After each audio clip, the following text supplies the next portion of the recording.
What's up, guys? This is Joe Trohman from Fall Out Boy, and you're on BackstageAxxess.com, where the real show begins.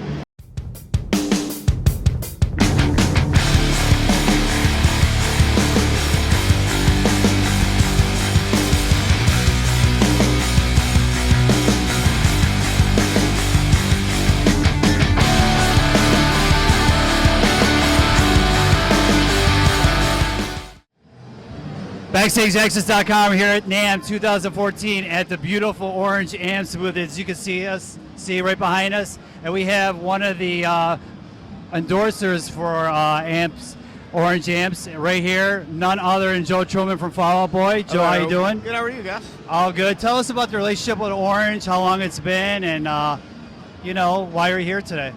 I don't want to be a bore, but about like 15 or so years ago, I bought kind of like an old 70s, like an OR80 stack off of a guy who did one of the first Fall Out Boy records. Okay.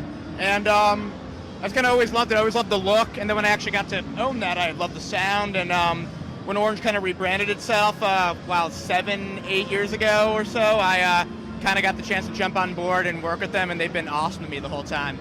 And you're here today at NAMM, like I said, and here's I just did a signing for all his fans here. And speaking about your fans, obviously Fall Out Boy fans are very diehard. And were you guys surprised at the when you guys came back last year about the interest and the overload of like people wanting to see Fall Out Boy? Yeah, I think when it comes down to it, especially the way the world moves now, everything's a 15-minute news cycle. So.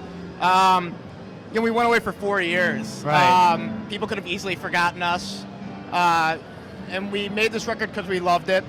Save Rock and Roll, by the way. Save Rock and Roll's the album. Yep. We put it out, early last year, 2013, and we made it because we loved it. We put it out because we believed in it, but we did not expect, past our diehard fan base, we didn't expect everyone to react to it or attach themselves to it like they did. So we're pleasantly surprised. Yeah, they did it. Fall Out Boy did a tour last spring and did a small kind of club just to test the waters. And I went to the Niagara Falls show because I'm from the Buffalo, New York area. That's a good venue, by the way. Yeah, cool theater. Rapids Theater, beautiful theater, and plugging that, by the way, because it's home. But you guys sold out all the shows. Yep. The response is overwhelming. I mean, the band, how do they feel about that? Seeing that the fans, like I said, coming out seeing you guys live. I think we're humbled. I mean, I think that's really the only thing we can say, truthfully, is that we're very humbled and we're very appreciative of their excitement and their support. We love our fans. We can't exist without them. When we make a record and we put it out, it becomes their record. Just as much as it's ours. It's a big community with them, and we really appreciate their involvement and commitment to us, And when you guys were kind of, testing the waters and getting the guys and forming relationships back, you guys really kept it under wraps.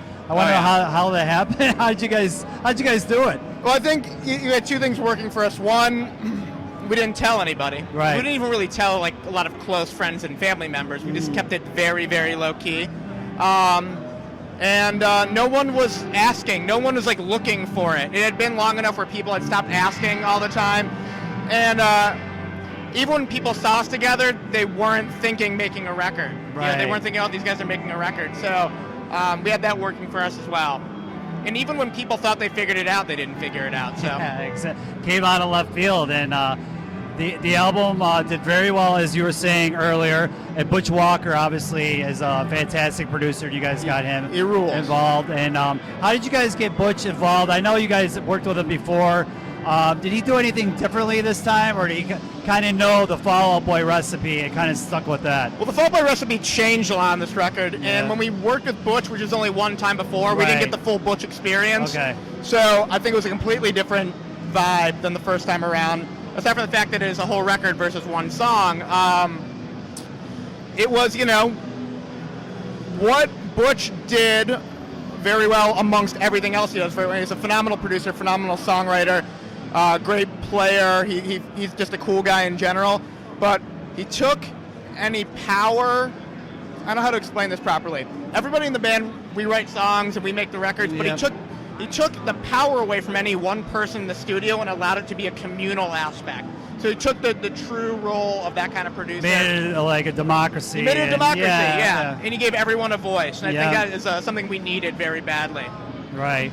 And like I said, the results speak for themselves. The record did tremendous. And you guys announced actually a tour recently that you guys are going to be going on the road this summer with Paramore and New Politics. Great new band. How did that come about? Did you guys pick the bands?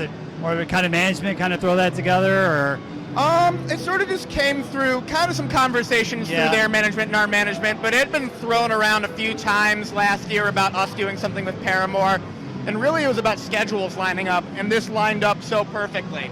You know, go and do a big summer thing with them. They're such a massive, great, I mean, they're kind of the perfect band for us to go on tour with, so just kind of the stars aligned. And the new EP, I don't know if I'm saying this right. PAX AM Days. PAX AM Days. PAX AM Days. It's real confusing, apparently. But what I do like about that is I'm a big tennis fan, and John McEnroe graced the cover. Yep. And actually, John McEnroe in his tantrum, doing his tantrum and smashing a racket. How did you guys come up with something like that? Well, I mean, that EP's, for lack of a better way to put it, it's a punk rock EP. It's it is 8 songs, but they're 8 songs that are under a minute long. It was all recorded 100% live in a room with, we did it with Ryan Adams. He's a phenomenal singer-songwriter and a great producer. And he wanted us to make this record that was as if we were reimagining things. We were back where we started. We had $100 and 10 minutes to make a record, and you don't have time to rehearse them, nothing.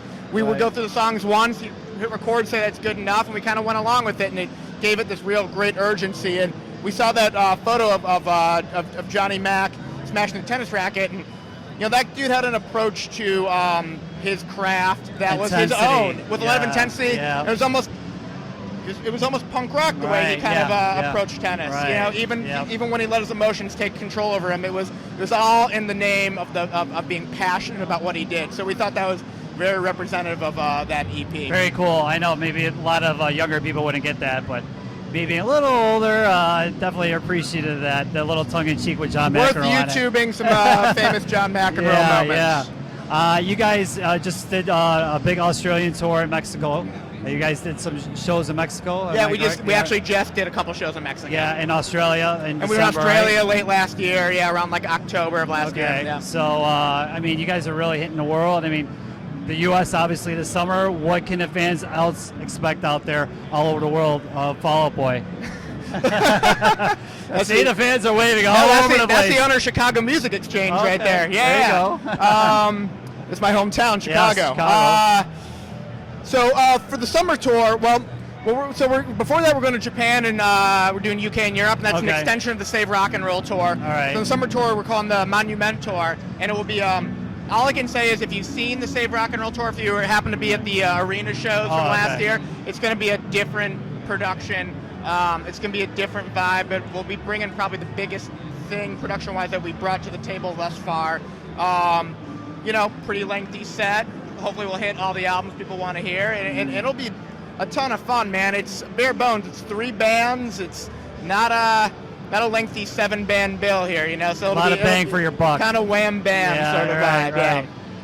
Check out Fall Out Boy on the road this summer, and if you're overseas, obviously check them out in England and where else did you say you guys are going? Oh, we're doing Japan, and we're doing all of mainland Europe and UK. So. Okay. And probably go to falloutboy.com. Falloutboy.com is always the right way, or just Google it, or if you guys know how to use the internet, you'll figure it out. Twitter, Facebook, all that good stuff. Some other stuff. I don't know. Pinterest, is that a thing? I don't know. Etsy. 2014 NAMM show at BackstageAxxess.com here at Orange Booth. We thank Joe for taking the time at Backstage Access. Thanks. Check it out.